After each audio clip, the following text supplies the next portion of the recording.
Olá, eu estou aqui para falar um pouquinho sobre o trabalho A Voz por Trás da Dor, como ouvir antes que se cale. Práticas interventivas com jovens em depressão que apresentam ideação suicida. Esse trabalho se trata de um capítulo que eu escrevi para o livro da doutora Rosa Macedo sobre os temas da juventude, que será lançado em breve. Eu sou Elizabeth Garcia Marangon, sou psicóloga, especialista em terapia de casal e família, sou certificada em práticas colaborativas e dialógicas pelo Interface e terapeuta MDRista. Espero que a gente possa aprender um pouco hoje juntos. Bom, para começar a falar, eu quero trazer para vocês que a inquietação em trabalhar com jovens é muito antiga para mim. Eu atuo tanto em consultório particular, quanto facilito rodas de conversa com jovens em ambiente escolar e também rodas de conversa em múltiplos ambientes. Eu comecei esse trabalho numa parceria com o Centro Juvenil da Prefeitura de São Paulo. Eu era uma parceira do programa Adotei um Sorriso, da Abrinq, e hoje eu estou mais atuando em escolas técnicas de São Paulo, onde eu facilito rodas com os jovens do ensino médio em torno de 14 a 18 anos. Bom, por conta dessa minha prática de estar atuando com jovens, eu também comecei a me questionar que outros profissionais estão fazendo um trabalho que possa trazer alternativas para o tratamento da depressão e a ideação suicida. Então, esse trabalho é um diálogo que eu estipulei com mais 3 profissionais que atuam com frentes para tratamentos da depressão e a ideação suicida. As práticas que eu trago em diálogo aqui são, primeiro, da terapeuta familiar Luciana Escudeiro, que facilitou por mais de 15 anos rodas de conversa com familiares de jovens no CAPS Infanto Juvenil de São Paulo. As rodas que ela fazia eram com os pais e cuidadores dos jovens assistidos pelo CAPS. São jovens que estavam em situações de vulnerabilidade e que ela reunia as famílias para poder conversar sobre as questões que eles estavam enfrentando com os seus filhos.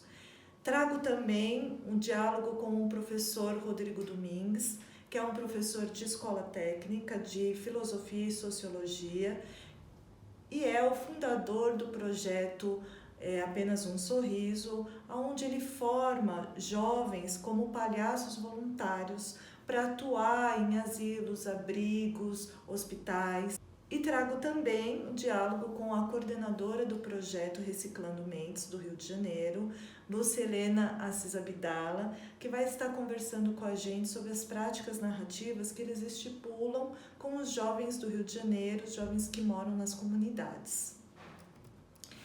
Bom, eu vou começar falando um pouquinho mais sobre a minha prática, né? Então, como eu já disse para vocês, o meu trabalho é tanto em consultório particular, quanto facilitando rodas de conversas. E através desse trabalho com os jovens, o que eu pude perceber ao longo dos anos, né, que são múltiplos os motivos que levam os jovens a pensar no suicídio como uma alternativa para os seus problemas. Quais motivos, por exemplo, a gente pode elencar aqui? Questões de violência doméstica, conflitos familiares, dificuldades financeiras, términos de relacionamentos, sentimentos de vazio e desesperança, bullying, questões de sexualidade, dificuldade em enfrentar as suas próprias dificuldades na sociedade, entre muitos outros motivos, né? São questões que o jovem sente com uma força muito grande que faz com que ele esqueça que ele é mais do que aquele problema. E ele fica fixado num problema como se o problema fosse uma história dominante da vida dele. Então, com isso eu fui percebendo que a falta de sentido para a vida era o carro-chefe das ideações suicidas para os jovens. Eles passavam a viver as suas histórias dominantes com tal força que todo o resto perdia o valor. E aí eu fui mudando as minhas intervenções de buscar diagnósticos e tratamentos conservadores para começar a buscar quais eram as outras histórias que esses jovens tinham, além dos conflitos que estavam vivendo naquele momento. Quais eram as habilidades que eles tinham esquecido que eles tinham, quais eram os momentos brilhantes que eles já tinham vivenciado, como uma prova que eles tinham passado, que eles sonharam muito, como ajudar um amigo, como ter a habilidade de desenhar, de compor músicas, enfim. Então, eu deixei de focar no problema e eu comecei a focar nos momentos brilhantes que esses jovens tinham e que eles tinham se esquecido. E a partir disso, eles começaram a perceber que mais do que motivos para acabar com a própria vida, eles tinham muitos atributos para se sentirem importantes e para fazerem a diferença vivos. Portanto, meu foco mudou com o passar do tempo. Eu deixei de estar na busca do diagnóstico e comecei a buscar a história brilhante que eles tinham. Então, para começar, eu vou trazer a prática de quem cuidou de quem cuida, né? Então, eu vou contar um pouco para vocês a prática da terapeuta familiar Luciana Escudeiro. Como eu disse para vocês, ela facilitou rodas de conversa com os familiares de jovens assistidos no CAPS Infanto-Juvenil. E a Luciana, ela fazia rodas com os pais desses jovens, justamente para que esses pais pudessem ter voz para dizer como se sentiam mediante os conflitos que enfrentavam com os seus filhos. Para a Luciana, muitos familiares não percebem os conflitos que os filhos apresentam inicialmente. Eles colocam esses conflitos como se fossem típicos da adolescência e vão deixando esses conflitos crescerem, né? E esses conflitos acabam causando o quê? Discussões dentro do ambiente familiar, tornam a relação entre eles cada vez mais distanciada, muitas vezes intensa, violenta, o que vai gerando cada vez mais no jovem o sentimento de solidão, de vazio, que é tão falado por eles como se eles se tornassem seres invisíveis dentro das suas próprias casas. Então, à medida que ela foi fazendo esse espaço de conversa com esses cuidadores, ela foi permitindo que eles pudessem trazer esses conflitos que tinham com seus filhos, né? E fossem ouvidos pelos outros pais. Então, eles começaram a perceber que eles tinham um ponto em comum. Como ouvir os seus filhos, como ajudar os seus filhos a saírem das suas dificuldades. E ali, enquanto um dava alternativas para o outro, de práticas que fazia dentro do seu lar, eles foram se fortalecendo enquanto grupo e aí a relação, no geral, dos pais com os filhos foi melhorando. Algo que ela notou tanto no grupo dela, como também foi notado pelos outros profissionais que assistiam esses jovens do projeto. Aí eu vou trazer também agora a prática do professor Rodrigo Domingues, né? Que é a prática, como ele chama, de a dor ressignificada através do sorriso e do ato de fazer sorrir. O professor Rodrigo Domingues, antes de se tornar professor, ele já era um palhaço profissional que fazia um trabalho voluntário em hospitais e abrigos. E aí, quando ele começou a dar aula, ao entrar na sala de aula e se deparar com jovens, segundo ele, sem brilho no olhar, ele começou a se questionar o que ele, enquanto professor de filosofia, de sociologia, podia fazer para despertar o brilho no olhar desses jovens novamente.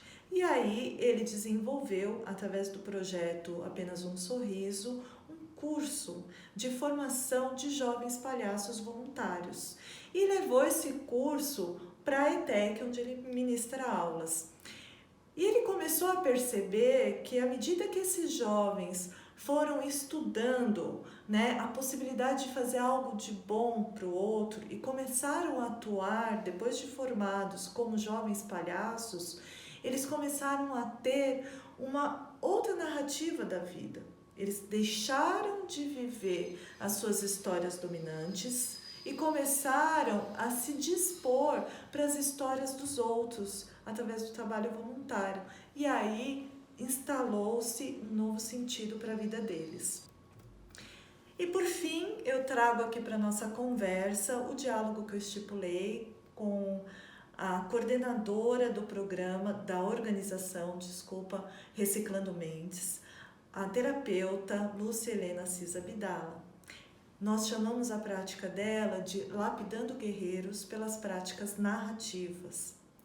Então, Reciclando Mentes é um projeto sociocultural sem fins lucrativos, composto por membros e colaboradores de diversas áreas do saber. Ele visa promover a saúde mental coletiva através da reciclagem de entendimentos, práticas e valores sociais. Ou seja, as práticas narrativas buscam um novo modo de honrar as pessoas. Mesmo nas experiências mais difíceis, através da prática narrativa, a pessoa consegue perceber as suas capacidades, as suas potencialidades, as atitudes que elas tomam para enfrentar dificuldades que às vezes elas não percebem. Para a Lucilena, se cuidarmos dos jovens, iluminando suas histórias de superação ou de momentos extraordinários, talvez eles não pensem mais em suicídio e automutilação como uma solução dos seus problemas. E aí ela trouxe duas práticas narrativas que eles levam para as comunidades do Rio de Janeiro. Uma delas, e ela trouxe para o nosso diálogo duas práticas narrativas que eles realizam nas comunidades do Rio de Janeiro com os jovens. A primeira se chama Times da Vida para a Mudança. O objetivo central dessa prática está em promover ações que trazem a reflexão com os jovens e os adultos sobre o que cada um deles já fez ou vem fazendo para melhorar a sua vida, a vida da sua família e da comunidade em geral. Eles visam reconhecer e desenvolver todas as competências, recursos e habilidades que as pessoas têm para lidar com as situações difíceis.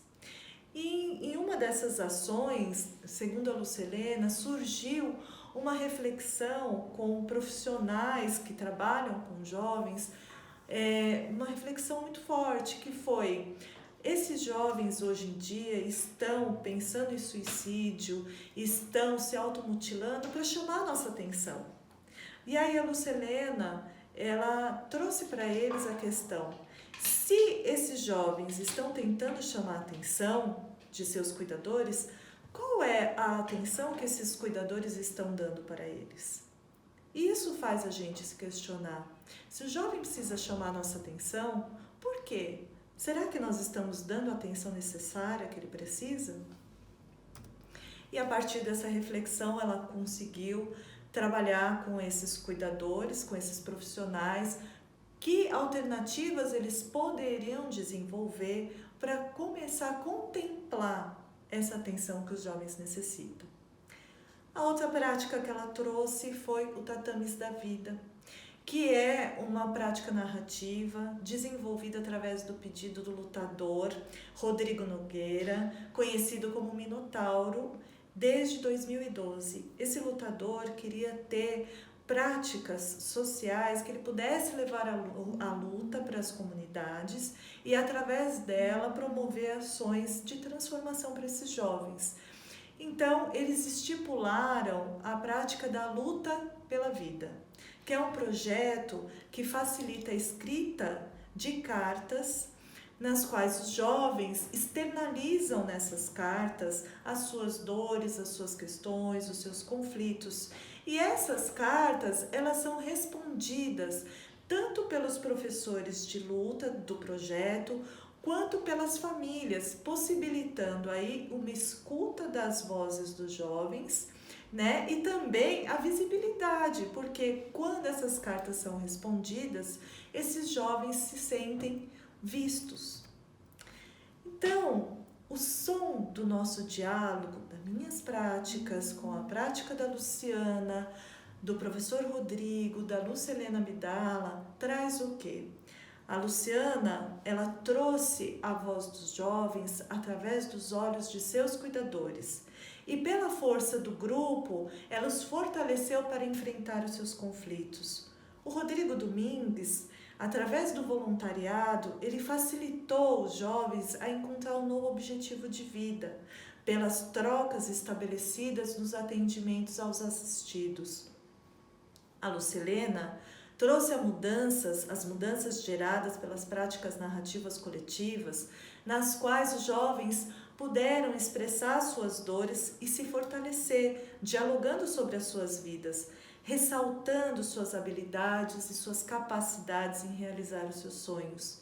E eu aprendi no trabalho com os jovens que os maiores especialistas para tratar as suas dores são eles mesmos e seus recursos que estão encobertos pela sua história dominante. Como terapeuta, eu passo a ter no trabalho com os jovens a responsabilidade de saber ouvir a voz que está por trás da dor. Concluindo, os caminhos de trabalho que esse projeto traz para vocês levam a um único foco, e o foco é nos momentos brilhantes desses jovens. Os jovens, quando são levados a se sentir importantes pelas suas ações, se empoderam e a partir desse empoderamento, eles passam a recuperar os seus objetivos de vida. Não são os problemas que levam os jovens a cometer suicídio, mas a crença de que não são fortes o suficiente para resolvê-los. Quando nós estamos com o outro em sofrimento, ao reforçarmos as suas capacidades, muitas vezes negligenciadas pelos momentos de dor, nós ajudamos eles a recuperar seus objetivos de vida e assim a recobrar o sentido pelo qual estão aqui. Eu espero que esse diálogo entre essas práticas, a minha e desses profissionais incríveis que eu trouxe aqui para vocês hoje, possa nutrir as reflexões que esse tema tão importante, tão atual na nossa sociedade e auxiliar muitos profissionais também que almejam ajudar os nossos jovens a encontrarem um sentido para a vida. Muito obrigada a todos e até a próxima.